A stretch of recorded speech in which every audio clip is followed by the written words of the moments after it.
রাতে কাজ শেষ করে বাসায় ফিরছিলেন জুতার দোকানের কর্মচারী মোহাম্মদ ফরিদ। মাঝ রাস্তায় পথ আটকিয়ে তাকে তুলে নিয়ে যায় শাহালী থানার উপপরিদর্শক এসআই এমাদুল। ফরিদকে আটক করে নিয়ে যাওয়ার পর তার স্ত্রীকে ফোন করেন এসআই এমাদুল। দাবি করেন 50,000 টাকা। জানান এই টাকা না দিলে তার স্বামীকে মাদক মামলায় আসামি করা হবে। পরে স্বামীকে বাঁচাতে 30,000 টাকা দিতে রাজি হন ফরিদের স্ত্রী। এমাদুলের কথা মতো রাতেই নগদ 25,000 টাকা দিয়ে স্বামীকে ছাড়িয়ে নেন ওই নারী। আরও 5,000 টাকা বাকি রাখেন তিনি। সেই বাকির 5,000 টাকা 2 দিন পরে দিয়ে দেন এসআই এমাদুলকে।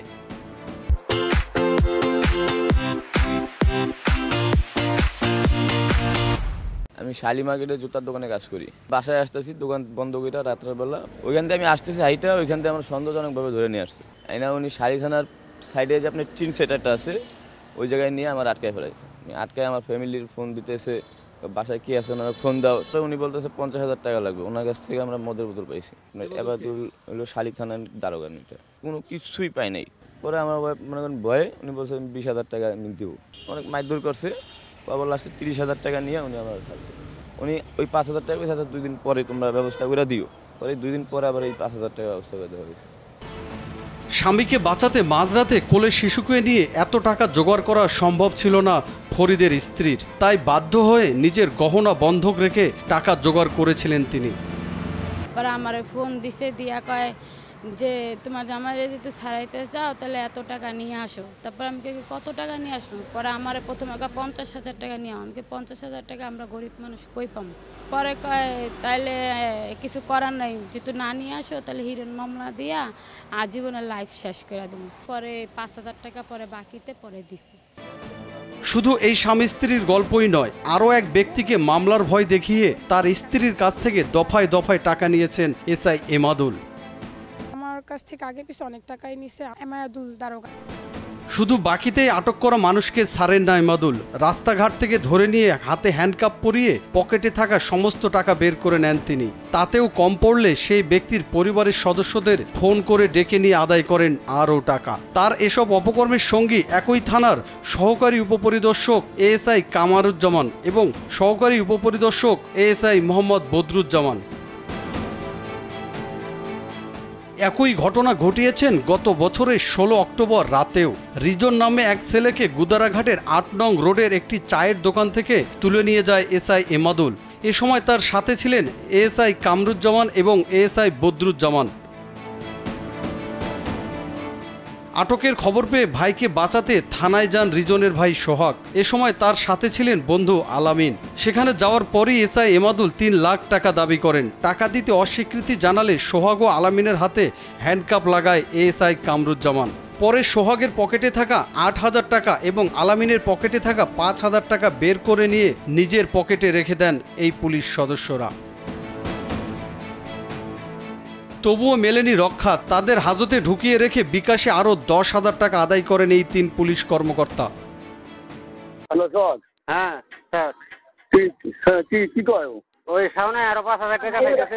টাকা দিলাম 23,000 নেও কইতেছে, উনি বলে টাকা 5,000 কম পাই নাই।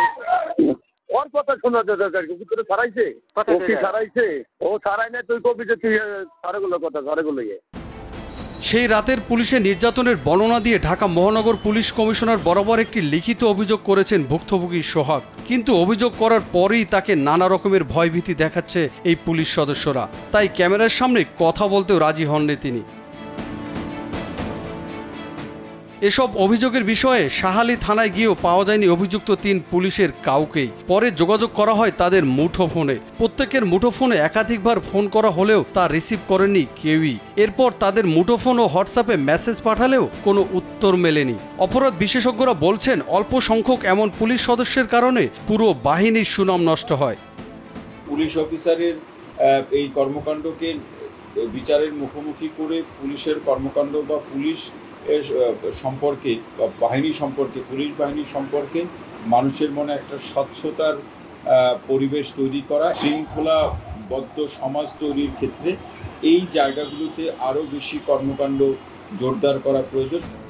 পুলিশ সদস্যদের এমন বেপরোয়া কাজের জন্য তাদের বিরুদ্ধে বিভাগীয় ব্যবস্থা নেওয়া হবে বলে জানিয়েছেন পুলিশের ঊর্ধ্বতন কর্মকর্তারা। পাবলিককে রাস্তা থেকে ধরে থানায় নিয়ে যায়। 3 জন পুলিশ সদস্যের বিরুদ্ধে অভিযোগ উঠছে যে তারা নিয়ে যায় এবং তাদের কাছ থেকে টাকা আদায় করে ইলিগালি। তো এই ধরনের অভিযোগ খতিয়ে দেখার জন্য আমাদের ঢাকা মহানগর পুলিশের যে হেডকোয়ার্টার, ডিএমপি হেডকোয়ার্টার, সেখানে একটা সেল আছে।